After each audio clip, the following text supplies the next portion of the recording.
हिंदी का जो एग्ज़ाम होने वाला है कल, उसमें पेपर प्रेजेंटेशन किस तरीके से करना है और किस तरीके से हम लोग अच्छे से पेपर को प्रेजेंट करेंगे, उसके हैक्स के बारे में आज हम लोग कुछ बात करेंगे।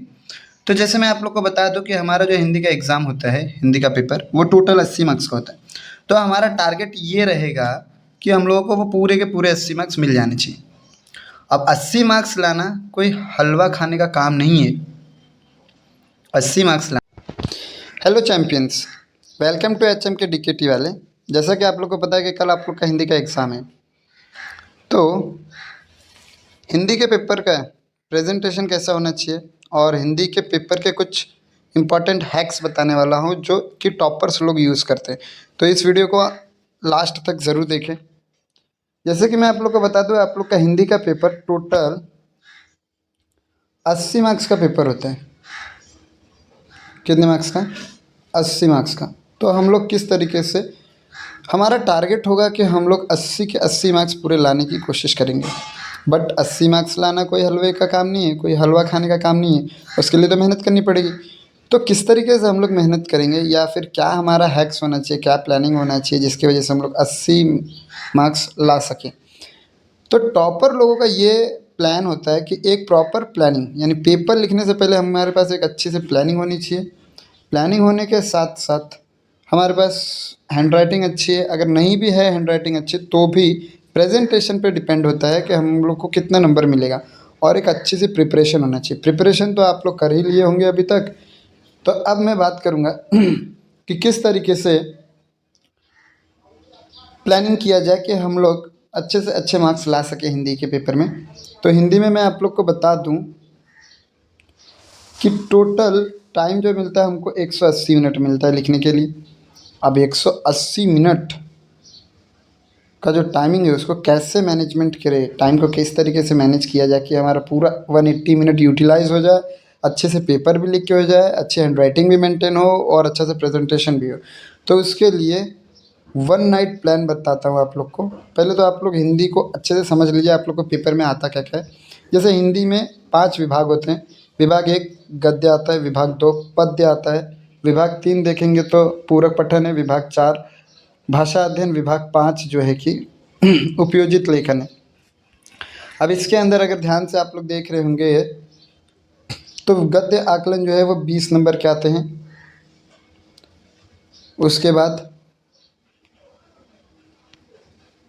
उसके अंदर भी ABC करके 3 क्वेश्चन आता है, जो कि पहला वाला 7 मार्क्स का, दूसरा भी 7 मार्क्स का ही होता है और तीसरा 6 मार्क्स का होता है।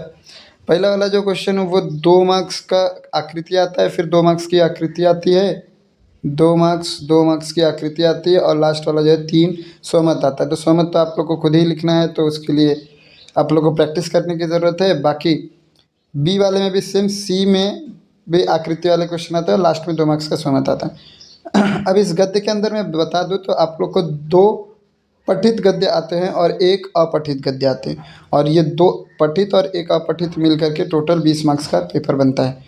अब 20 मार्क्स को किस तरीके से लिखी जाए कि हमको अच्छे से अच्छे नंबर आ सकते हैं, तो हमें ये बात याद रखना, पेपर की शुरुआत होते ही 40 मिनट के अंदर अंदर हमारा गद्य का सीन विभाग 1 ख़त्म हो जाना चाहिए लिख करके।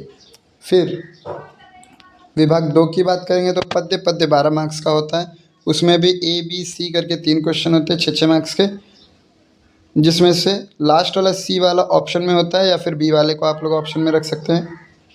तो टोटल 12 मार्क्स का होता है। अब वो जो 6 है, ए वाले 6 में क्वेश्चन नंबर A के 6 में 2-2 मार्क्स के होते हैं, जो आकृति वाले क्वेश्चन होते हैं उसे हमें करना होता है। और B पद्य विश्लेषण होते हैं। पद्य विश्लेषण को किस तरीके से करेंगे उसके लिए मैं आप लोग को नीचे डिस्क्रिप्शन बॉक्स में एक लिंक दे दूंगा, जिससे आप पद्य विश्लेषण को आप तैयार कर सकते हो और कौन कौन से पद्य विश्लेषण पूछे जाते हैं उसके ऊपर ज़्यादा से ज़्यादा काम किया जाएगा। मैक्स टू मैक्स कितने मार्क्स का कितना हम लोग को टाइम लगाना है 12 मार्क्स का पेपर लिखने के लिए, कितना समय लगना चाहिए? Total 25 minute. 25 मिनट से ज़्यादा अगर लगता है तो समझ लीजिए आपका पेपर छूटने वाला है, लेट होने वाले हो आप। विभाग 3 में पूरक पठन होता है 8 मार्क्स का, और A और B करके क्वेश्चन आता है 4-4 मार्क्स के, वो भी 15 मार्क्स का होता है। तो हम लोगों को ये ध्यान देना है कि 8 मार्क्स का क्वेश्चन करने के लिए 15 मिनट के अंदर अंदर हल हो जाना चाहिए। उसके बाद बात करेंगे विभाग 4। विभाग 4 में होता है भाषा अध्ययन। भाषा अध्ययन बोले तो ग्रामर, व्याकरण। व्याकरण 14 नंबर के आते हैं और पूरा अव्यय संधि समास अलंकार कारक शुद्ध वाक्य शुद्ध छंद काल ये सब कुछ मिला करके 14 नंबर के हैं। और इस 14 नंबर को हल करने के लिए हमको कम से कम ज़्यादा से ज़्यादा, कम से कम भी ज़्यादा से ज़्यादा भी 15 मिनट का समय लगना चाहिए, उससे ज़्यादा नहीं। अगर उससे ज़्यादा अगर आप लोग समय लगा रहे हैं तो इसका मतलब आपका पेपर लेट होने वाला है। आगे बात करेंगे तो विभाग 5 जिसमें उपयोजित लेखन आता है। उपयोजित लेखन टोटल 26 मार्क्स के आते हैं, जिसमें पहला पत्र लेखन आता है, वृत्तांत लेखन आता है, विज्ञापन आता है, निबंध आता है, गद्य आकलन आते हैं। ठीक है, अब इनको पूरा पेपर को ख़त्म करने के लिए हमारे पास इतना समय लगाना है इनको लिखने में, क्योंकि इसको सोचना पड़ता है, लिखना पड़ता है, फॉर्मेट बनाना पड़ता है। तो कम से कम आपको 60 से 65 मिनट के अंदर अंदर में इसको लिख करके ख़त्म कर देना है। अगर इससे ज़्यादा समय लगता है आपको तो यानी आपका पेपर छूटने वाला है। यानी हम लोगों ने टोटल टाइम लगाया कितना है, पहले विभाग 1 को करने के लिए 40 मिनट, विभाग 2 को करने के लिए 25 मिनट, फिर विभाग 3 को 15, फिर विभाग 4 को 15 और लास्ट विभाग 5 को जो उपयोजित लेखन था उसको हम लोगों ने 65 मिनट लगाया। यानी टोटल हम लोग 120 मिनट लगाए। अगर हमारा पेपर 120 मिनट के अंदर लिख करके हो जाता है तो हमारे पास 20 मिनट बचता है। तो हम लोग 20 मिनट में क्या करेंगे, 20 मिनट में हम लोग पेपर को चेक करेंगे अच्छे से, कहाँ पे लाइन वगैरह छूटा है, कहाँ पे पॉइंट्स वगैरह छूट गए हैं वो लिखेंगे और उसे कंप्लीट करेंगे। अब आप लोगों को एक गुरु मंत्र देना चाहूँगा कि हिंदी का पेपर बहुत ही आसान ही होता है, बट हिंदी लिखना एक कला होती है। तो उसको कैसे लिखेंगे, पेपर को साफ़ सुथरा लिखिए। जब भी लिखेंगे पेपर को साफ़ सुथरा लिखना है, पेपर को पूरा लिखना है। कितना भी क्वेश्चन दिया हो आपको पूरा पेपर अटेम्प्ट करना है, एक भी क्वेश्चन छूटना नहीं चाहिए।